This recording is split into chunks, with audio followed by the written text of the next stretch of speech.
జనచైతన్య వేదిక అధ్యక్షులు వల్లంరెడ్డి లక్ష్మిరెడ్డి ఆధ్వర్యంలో రేషన్ బియ్యంలో అవినీతి పరిష్కారాలపై గుంటూరు రామన్నపేటలోని జనచైతన్య వేదిక రాష్ట్ర కార్యాలయంలో చర్చాగోష్ఠి నిర్వహించారు. ఈ కార్యక్రమంలో వివిధ రాజకీయ పార్టీల నాయకులు, ప్రజా సంఘాల నాయకులు, పలువురు వక్తలు పాల్గొని ఈ అంశంపై చర్చించి కొన్ని సలహాలు, సూచనలు ఇచ్చారు. ఈ సందర్భంగా జనచైతన్య వేదిక రాష్ట్ర అధ్యక్షులు లక్ష్మిరెడ్డి మాట్లాడారు. రేషన్ బియ్యం ఒక అవినీతిమయంగా మారిందని చెప్పారు. మండలాల వారీగా దళారులు ఏర్పడి లక్షల రూపాయల బియ్యాన్ని మాఫియా చేతుల్లో పెడుతున్నారని ఆందోళన వ్యక్తం చేశారు. రేషన్ బియ్యం ద్వారా స్థానిక ఎమ్మెల్యేలు, అధికారులు లక్షల రూపాయలు గడిస్తున్నారని చెప్పారు.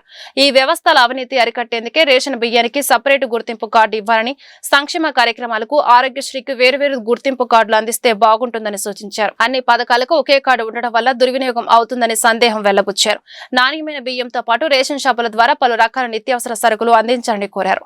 అవినీతిని అడ్డుకునేందుకు అధికారులు, నాయకులు చిత్తశుద్ధితో పనిచేయాలన్నారు.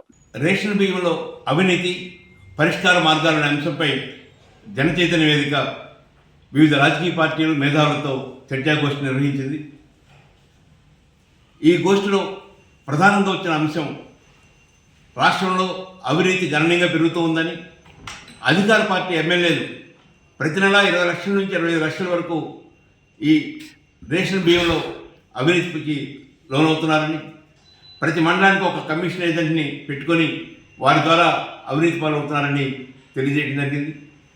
పరిష్కారంగా తెలంగాణగా సన్న బియ్యం, నాణ్యత గల బియ్యం ఇవ్వాలని, బియ్యంతో పాటు ఇప్పుడు వస్తున్న మార్పుల దృష్ట్యా కొర్రలు, సాములు, జొన్నలు, సద్దలు ఇలాంటి ఇతర చిరుధాన్యాలు కూడా ఎవరికి లబ్ధిదారునికి ఏది అవసరమైతే, ఏది కావాలని కోరుకుంటే అది ఇచ్చే విధంగా ఉండాలని భావించడం జరిగింది.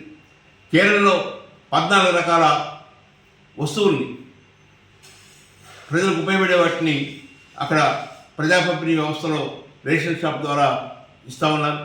తమిళనాడులో 7 వస్తువులను ఇస్తూ ఉన్నారు. ఇక్కడ కూడా ఆంధ్రప్రదేశ్లో కూడా కేవలం బియ్యం మాత్రమే కాకుండా బియ్యంతో పాటు కందిపప్పు, చక్కెర ఇలాంటి ఇతర అవసరాలను కూడా తీర్చే విధంగా రేషన్ షాప్ని అభివృద్ధి పరచాలని చెప్పని కోరటం జరుగుతుంది. తెలంగాణలో అమలు చేసిన విధంగా సన్న బియ్యాన్ని, క్వాలిటీ గల బియ్యాన్ని అందించాలని భక్తులు తెలియజేశారు. రైతులు 3 నెలలు మాత్రమే పండే పంటని ఎక్కువ పండిస్తూ వాటిని లెవీ ద్వారా ఫుడ్ కార్పొరేషన్ ఇస్తున్నారు. అలా కాకుండా రైతుల్లో చైతన్యం తీసుకొచ్చి వారు ఇలాంటి దొడ్డు బియ్యాన్ని, ప్రజలు తినలేని బియ్యాన్ని ఉత్పత్తి చేసే విధంగా కాకుండా దానికి భిన్నంగా క్వాలిటీ గల బియ్యాన్ని, నెల్లూరు మనకొడుకులు కానీ లేక అలాంటి అనేక మంచి క్వాలిటీ కలిగిన బియ్యాన్ని ఉత్పత్తి చేయాలని చెప్పని భావించారు. ఈ అవినీతి పరిష్కారానికి ప్రధాన మార్గం తినగలిగిన బియ్యం, తినగలిగిన వస్తువులు మాత్రమే ఇవ్వాలి. తద్వారా 100% మంది లబ్ధిదారులు తీసుకుంటారనేది. కార్డులు కూడా కేవలం ఒకే కార్డు ఉండటం వలన బియ్యం అవసరం లేని వాళ్ళు కూడా అది ఆరోగ్యశ్రీ కోసమో, ఫీజు రీయింబర్స్మెంట్ కోసమో, లేక ఇతర సంక్షేమ పథకాల కోసమో కార్డులు తీసుకుంటున్న పరిస్థితి ఉంది. దానికి బదులు 2 రకాలు లేక 3 రకాల కార్డులని తీసుకురావడం అవసరం చెప్పని భావిస్తున్నాం. బియ్యం